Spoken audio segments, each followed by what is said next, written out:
We are Tripod Academy Dehradun and we are here to explain a current affairs issue जो बहुत news में है, और ये क्या है, SIR, special intense revision of what. तो बहुत सारे न्यूज़ आर्टिकल्स में अभी ये रिपीट हो रहा है, आप न्यूज़ चैनल्स में भी जो है बार बार इसके बारे में खबर आ रही है। तो जानते हैं क्या है ये और कैसे काम करता है, उसकी ज़रूरत क्या है।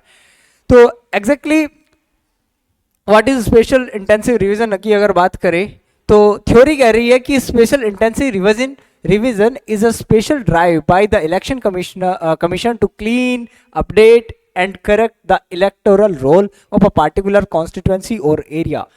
तो हर एक लोकसभा सीट या विधानसभा सीट का एक इलेक्टोरल रोल होता है, वहाँ के नंबर ऑफ वोट्स होते हैं, सब लोगों की मतदाताओं की एक सूची होती है जो कि इलेक्शन कमीशन जारी करता है विधानसभा और लोकसभा की।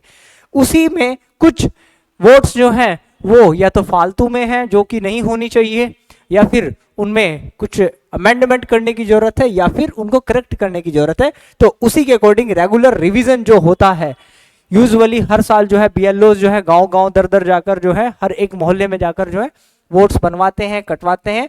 लेकिन ये उस तरीके का नहीं है, वो रेगुलर होता है। ये स्पेशल इंटेंसिव इसको कहा गया है। क्यों कहा गया है? Therefore are major demographic change. जब भी किसी देश में या फिर किसी एरिया में, किसी कॉन्स्टिट्यूएंसी में एक मेजर डेमोग्राफिक या फिर जनसांख्यिकी कोई बदलाव होता है, उसके बाद जो है इस तरीके के रिफॉर्म्स की जो है जरूरत पड़ती है, इस तरीके के जो है इंटेंस जो है काउंटिंग की जरूरत पड़ती है। और बिफोर इंपॉर्टेंट इलेक्शंस, या फिर कोई भी इंपॉर्टेंट इलेक्शन आ रहा हो, when election commission of India wants a 100% accurate roll, जब इंपॉर्टेंट इलेक्शन आ रहा हो तो उससे पहले भी इंश्योर करने के लिए कि 100% जो है एक्यूरेसी आए इलेक्टोरल रोल में, मतदाता सूची में। It ensure that the final voter list is error free, inclusive and updated. ये क्या इंश्योर करता है? ये गारंटी देता है कि उस मतदाता सूची में सभी के सभी लोगों की वोट्स हों। दूसरी बात, हर एक आदमी की वोट जो भी पहले से जो मतदाता सूची में जो थे, उनकी अपडेटेड जो है इंफॉर्मेशंस जो है वो रहे। इससे चेंज क्या होगा? चेंज की बात करें, क्या क्या चेंजेस आएंगे? During SIR these major actions take place. ये एक्शंस जो है लिए जाएंगे। Addition of new voter people, जो नए वोटर्स है, जो अभी 18+ हुए हैं, नए नवेले, उनकी वोट्स बनाए जाएंगे, उनकी वोट जो है मतदाता सूची में ऐड की जाएगी। दूसरा, डिलीशन ऑफ नेम्स ऑफ डिक्कीज पीपल, जिनकी मृत्यु हो चुकी है और अभी भी उनका मतदाता सूची में नाम है, वो हटाए जाएंगे। जो कहीं माइग्रेट कर गए, कहीं और भी उनके नाम से वोट है, वहां से या फिर यहां से एक जगह से उनकी वोट हटाई जाएगी। डुप्लीकेट एंट्रीज जो है वो हटाई जाएगी। डुप्लीकेट एंट्रीज यानी रिपीटेड नंबर्स में जो है वोटिंग है या फिर गलत है। तीसरा, करेक्शंस होंगे। करेक्शंस क्या होंगे? जिस भी मतदाता की सूची में कोई मिस्टेक है, कोई गलती है, उम्र गलत है, नाम गलत है, सरनेम गलत है, पिता का नाम, माता का नाम या फिर गली मोहल्ला नाम, तो वो क्या किया जाएगा? करेक्ट किया जाएगा।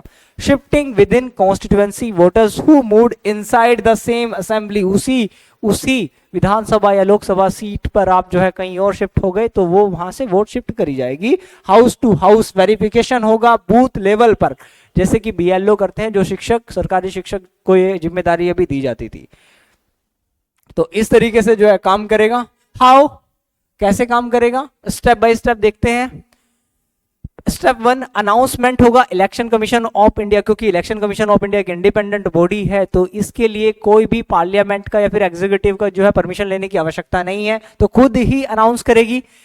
SIR with a detail schedule, तो शेड्यूल क्या होगा उसके अकॉर्डिंग जो है नेक्स्ट स्टेप्स जो है वो फॉलो किए जाएंगे। उसके बाद अनाउंसमेंट के बाद जो है नोटिफिकेशन जारी होने के बाद आदेश दिए जाएंगे BLO ब्लॉक लेवल जो ऑफिसर्स होंगे उनको फील्ड वेरिफिकेशन के लिए कि आप डोर टू डोर जाएं और कंडक्ट करें, विजिट्स करके जो है कंडक्ट करें। क्या कंडक्ट करें? चेक वोटर डिटेल्स, कितने परिवार में कितने लोग हैं, आइडेंटिफाई करें। मिसिंग वोटर्स, कितने लोग ऐसे हैं जिनकी वोटिंग लिस्ट में तो नाम है लेकिन रियल अभी टाइम में वो है नहीं, और वेरीफाई करें उनके सारे के सारे डॉक्यूमेंट्स, यानी कि आधार कार्ड जो भी या फिर उनकी 10th 12th की जो मार्कशीट है उसको लेकर आए और दोबारा से जो है फिर से इलेक्टोरल रोल्स में उनको लिस्टेड करें। स्टेप 3 क्या होता है? Claim and objection citizens can file form 6। तो यहाँ पर एक फॉर्म 6 है जो नए वोटर्स हैं उनके लिए, और फॉर्म 7 है जिन्हें अपनी या अपने किसी फैमिली के मेंबर की वोट डिलीट करानी है। फॉर्म 8 है करेक्शन के लिए। This can be done. तो इस तरीके से ये हो सकता है।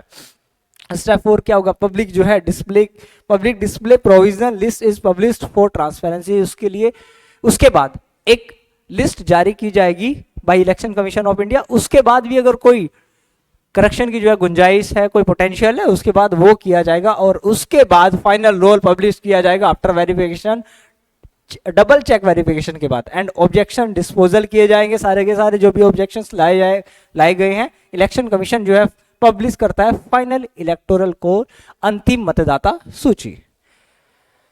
वाई इट इज इंपॉर्टेंट, क्यों जरूरत है? तो अभी एक बहुत बड़ा इशू अभी इंडियन पॉलिटिकल सिनेरियो में रहा है, न्यूज में आपने देखा होगा कि एक ब्राजीलियन एक मॉडल की वोट्स जो है हरियाणा में 26 टाइम जो है वो रिपीट हो रही थी, even she is not citizen of India, उसका फोटो जो है बार बार रिपीट हो रहा था अलग अलग नाम से, कहीं सुमन कहीं रेखा के नाम से। तो इस तरीके की चीजों को हटाने के लिए, इंश्योर करने के लिए इलेक्शन कमीशन ऑफ इंडिया को अपनी अकाउंटेबिलिटी तो इसलिए आवश्यक है।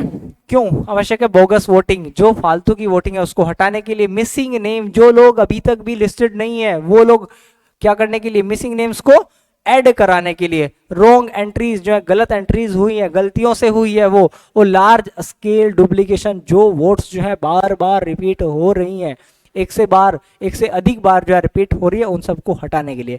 And it ensures every eligible citizen, जो भी योग्य व्यक्ति है उसका वोट जो है वोटर लिस्ट से, इलेक्टोरल रोल से ना कटे, ये इंश्योर करने के लिए their right to vote correctively, fairly, without exclusion. इस क्वेश्चन के लास्ट में उसके लास्ट में मेरा एक क्वेश्चन है सभी बच्चों से, मैं जानना चाहूंगा तुम लोगों से कि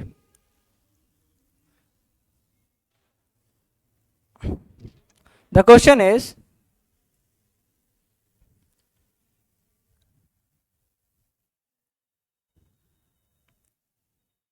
right to vote, right to vote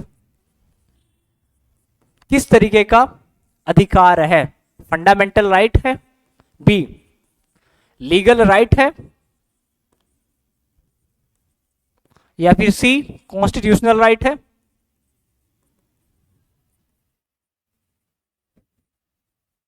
या फिर नन ऑफ दीज, इनमें से कोई नहीं। तो इस क्वेश्चन के आंसर्स जो है आप सब लोग कमेंट सेक्शन में जो है टाइप करेंगे। तो thanks for watching a video.